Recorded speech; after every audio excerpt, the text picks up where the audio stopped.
Berjumpa kembali Bapak dan Ibu serta teman-teman. Hari ini kita akan melanjutkan program kita dalam pelatihan mengenai cara-cara berjualan khususnya dalam masa pandemi ini. Nah, hari ini kita akan belajar mengenai cara membuat laporan keuangan UKM. Apa itu UKM? UKM adalah usaha kecil menengah. Nah, jadi meskipun kita memiliki atau ingin berusaha, meskipun lingkupnya masih kecil, tapi kita harus tetap memiliki laporan keuangan.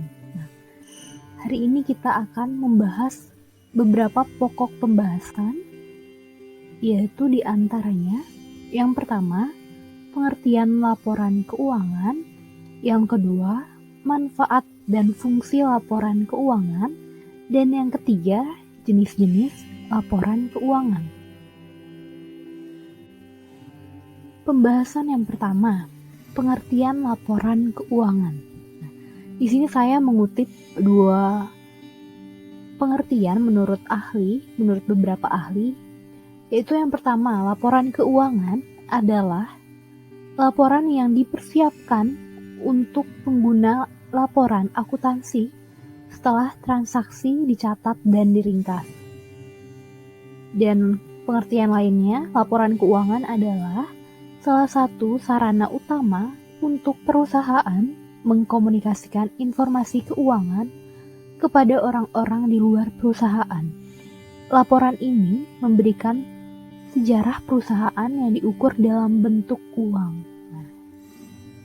Dari dua pengertian singkat ini mengenai laporan keuangan, kita dapat mengetahui bahwa laporan keuangan itu merupakan sarana atau cara yang digunakan untuk melaporkan apa yang terjadi di dalam transaksi perusahaan, seperti itu.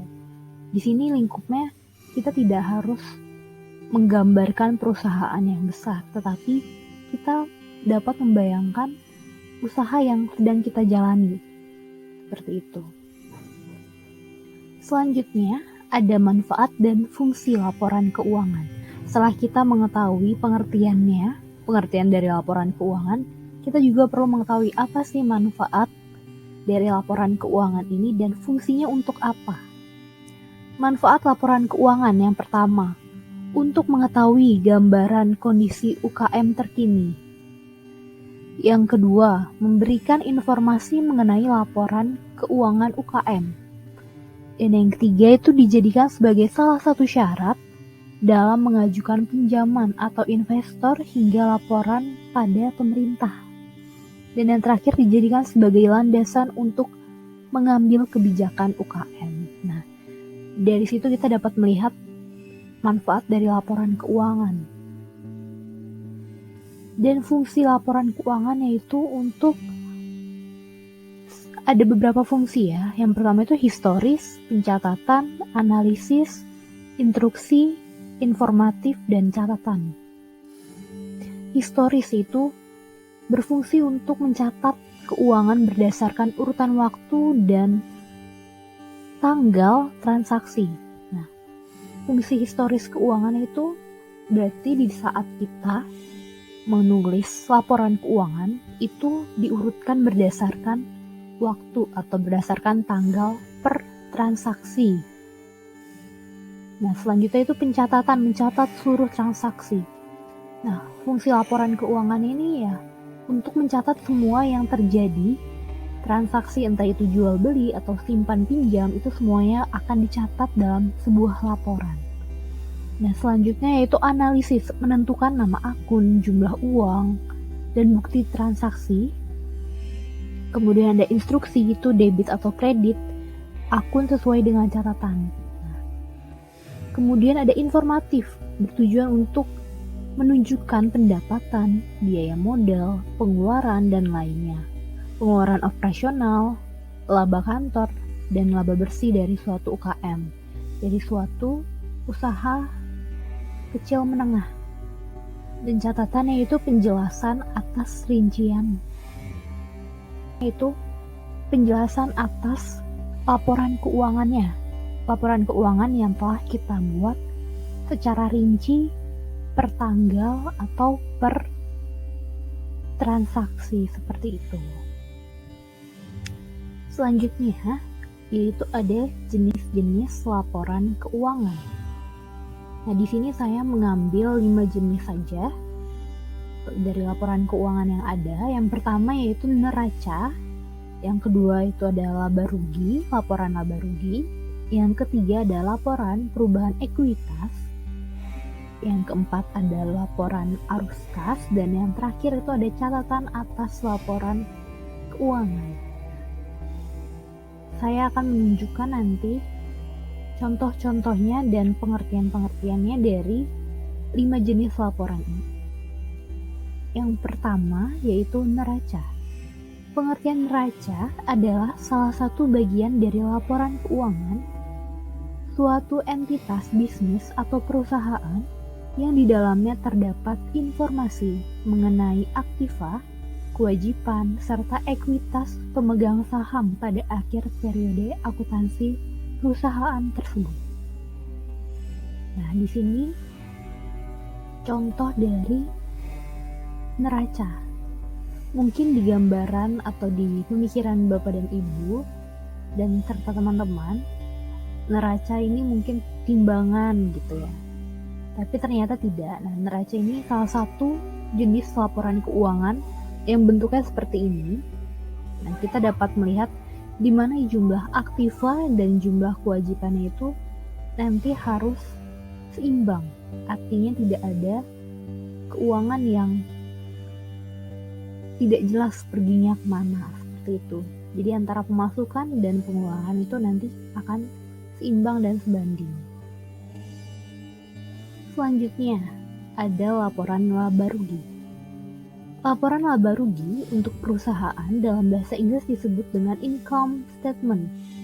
Adapun pengertian yang menjadi acuan dalam laporan ini adalah semua pencapaian bisnis perusahaan yang ditulis selama kurun waktu periode tertentu. Laporan laba rugi bagi sebuah perusahaan biasanya dibuat setiap bulan. Contohnya saja perusahaan A mencatat laporan laba rugi perusahaan pada periode 1 bulan yang dihitung mulai tanggal 1 hingga 31 Januari misalnya. Dengan kata lain, sebenarnya laporan ini meringkas hasil ekonomi dari semua transaksi dalam waktu tersebut. Nah, ini dari laporan ini, dari penjelasan yang tadi saya berikan, laporan laba rugi ini cukup penting ya, agar kita mengetahui seberapa besar laba yang kita peroleh dan seberapa besar kerugian yang mungkin kita alami. Nah, berikut contoh laporan laba rugi. Nah, berikut ini contoh laporan laba rugi yang dapat kita lihat. Mungkin nanti secara sederhananya dapat Bapak dan Ibu serta teman-teman buat sendiri versi kecilnya, versi yang mudah dipahami ya, seperti itu. Selanjutnya ada laporan perubahan ekuitas. Nah, apa itu ekuitas? Ekuitas itu sama dengan laporan perubahan modal. Jadi, pengertiannya secara umum, laporan perubahan modal merupakan jenis laporan keuangan yang berisi informasi mengenai modal yang dimiliki oleh suatu perusahaan, serta berisi pula informasi atau hal-hal apa saja yang menyebabkan modal tersebut berubah, baik bertambah maupun berkurang sampai pada akhir periode akuntansi. Nah, jadi laporan perubahan ekuitas atau perubahan modal ini juga penting bagi kita yang akan melakukan usaha. Jadi di saat kita tiba-tiba membutuhkan modal atau modal yang kita miliki ternyata kurang, kita dapat melakukan peminjaman, dan perubahan modal yang terjadi itu perlu kita catat untuk mengetahui alur kasnya. Selanjutnya, ini adalah contoh laporan perubahan modal. Nah, di sini kita dapat melihat modal awal per 1 Januari itu ada 1 juta. Nah, kemudian ada modal tambahan, penambahan modal dari laba bersih dan price. Gini, 105.000 dan 50.000. Hingga akhirnya setelah dihitung, modal akhir yang digunakan dalam salon sahabat ini adalah 1.055.000, seperti itu.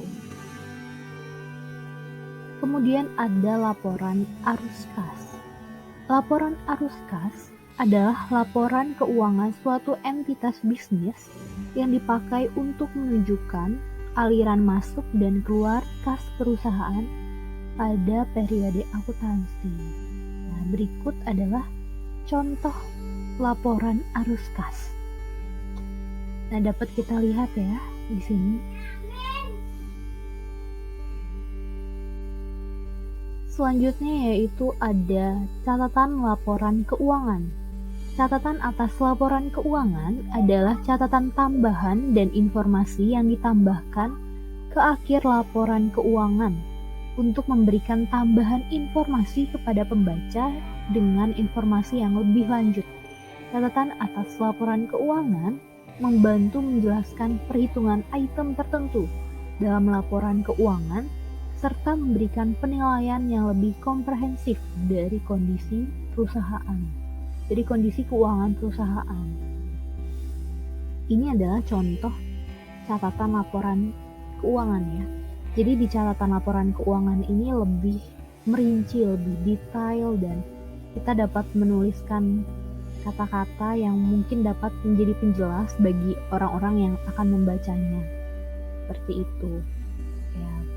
Dalam usaha kecil menengah yang mungkin akan Bapak dan Ibu serta teman-teman lakukan, dari kelima laporan ini, laporan keuangan ini, Bapak dan Ibu mungkin dapat memilih salah satu yang paling mudah atau yang paling dipahami untuk membantu perhitungan dari perolehan laba dan rugi misalnya. Sehingga dengan berjualan khususnya dalam masa pandemi ini kita dapat menghitung dengan jelas berapa laba yang kita peroleh dan berapa mungkin kerugian yang kita alami. Sekian Bapak dan Ibu serta teman-teman penjelasan singkat dari saya. Mohon maaf apabila terdapat kekurangan atau kesalahan kata. Terima kasih.